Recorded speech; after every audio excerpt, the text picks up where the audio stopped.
Hello everyone, मैं Gupta star boy आप सभी तक अपने चैनल के माध्यम से पहुंचाना चाहता हूं नई नई ताज़ा खबरें।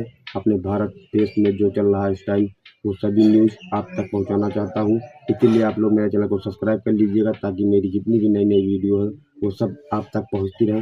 ज़्यादा टाइम नहीं लेते हुए मैं चलता हूँ अपनी वीडियो की ओर। तो भाई चलो। देश में वक्फ के नाम पर तो इसके लिए हिंसा भड़काई जा रही है। हिंसा में आपने देखा होगा कब पश्चिमी बंगाल में मुर्शिदाबाद 3 हिंदुओं की निर्मम हत्या हुई, उनके घरों से खींच करके उनकी हत्या हुई। और ये सब कौन है? ये सभी वही दलित हैं, वही वंचित है जिसको इस जमीन का सर्वाधिक लाभ मिलने वाला है। बंगाल में हिंदुओं पर हुआ अत्याचार तो ममता बनर्जी पर भड़के सीएम योगी। मुर्शिदाबाद में लोगों को घरों से खींचकर हिंसा, हिंदू के साथ अत्याचार क्यों? अमित शाह के एक्शन के बाद योगी के इस बयान ने पूरे बंगाल को हिलाया।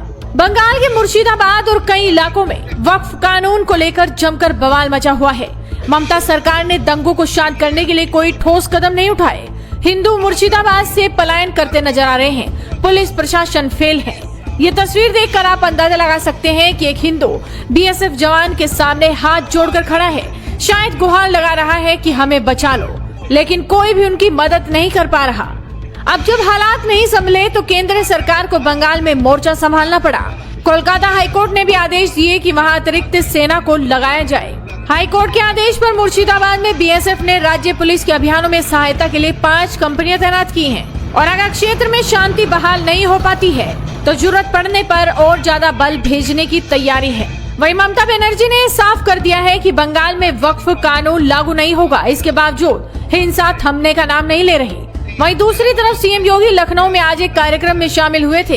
कार्यक्रम में सीएम योगी आदित्यनाथ मुख्य अतिथि के रूप में पहुंचे थे और इस दौरान उन्होंने बाबा साहब डॉक्टर भीमराव अंबेडकर की उपलब्धियां गिनाई और उन्हें श्रद्धांजलि अर्पित की।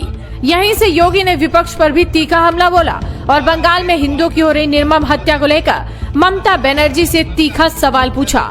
सीएम योगी ने कहा कि बंगाल में आखिर हिंदुओं के साथ अत्याचार क्यों हो रहा है? अपनी सियासत चमकाने के लिए हिंदुओं का खून क्यों बहाया जा रहा है? हिंसा में आपने देखा होगा कब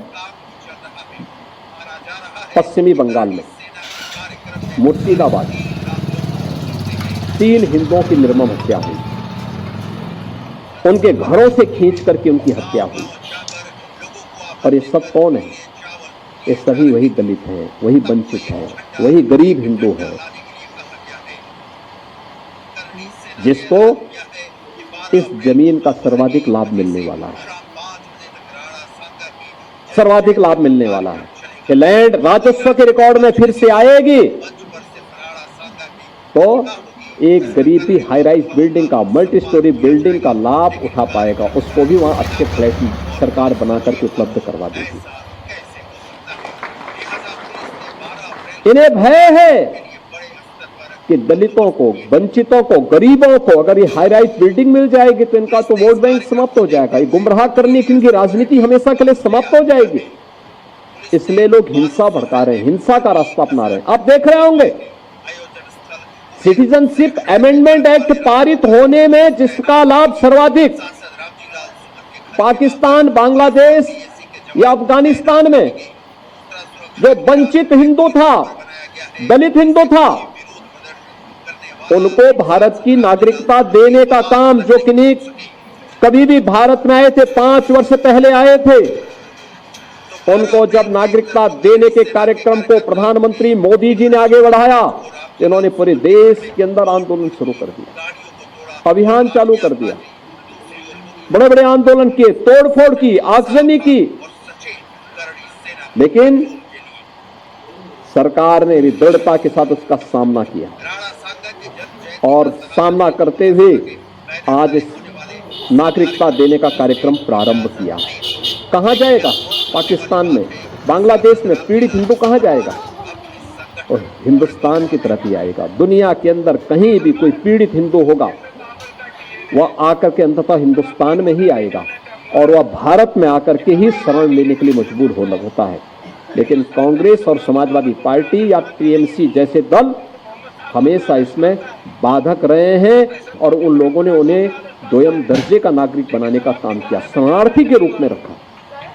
लेकिन भारतीय जनता पार्टी ने उन्हें अपनाया ऐसे ही वक्फ संशोधन अधिनियम में भी इन लोगों ने वही हिंसा कर रहे हैं, धमकी दी जा रही है, फिर अव्यवस्था पैदा करने का प्रयास हो रहा है, क्योंकि इन्हें भय है कि और लैंड अगर राजस्व के खाते में वापस आएगी तो गरीबों को मिलेगी, हॉस्पिटल बनेंगे, मेडिकल कॉलेज बनेंगे, शिक्षा के अच्छे केंद्र बनेंगे, अटल आवासीय विद्यालय जैसे विद्यालय बनेंगे तो श्रमिकों की और वंचितों के बच्चों को वहां पढ़ने की आवाज से शुद्ध अच्छी व्यवस्था मिलेगी।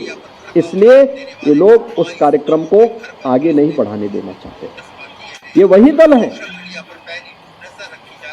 ये व्यवहारिक धरातल पर भी दलित और वंचितों का अधिकार छीनने के अधिकारी होते हैं। आप देखते होंगे कहीं दलितों की झोपड़ी पर, उनकी जमीन पर कब्जा करने वाले कोई लोग होंगे तो इन्हीं दलों से जुड़े हुए लोग होंगे, ये सर्वाधिक कब्जा करते हैं।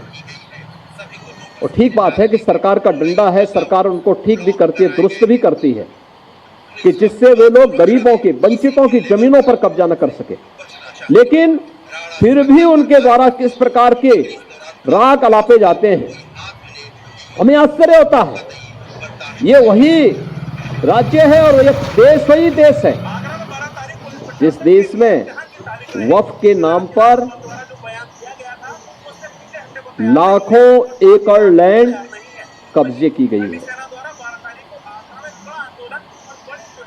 तो उनके पास कोई कागज नहीं, कोई राजस्व रिकॉर्ड नहीं, और राजस्व रिकॉर्ड नहीं तो सभी को वापस लेने की कार्रवाई, जब इस संशोधन विधेयक संसद में पारित हुआ है और अब इस पर कार्रवाई हो रही है तो इसके लिए हिंसा भड़काई जा रही है। एक तरफ बाबा साहब भीमराव अंबेडकर जिन्होंने कहा था कि मैं आदि भी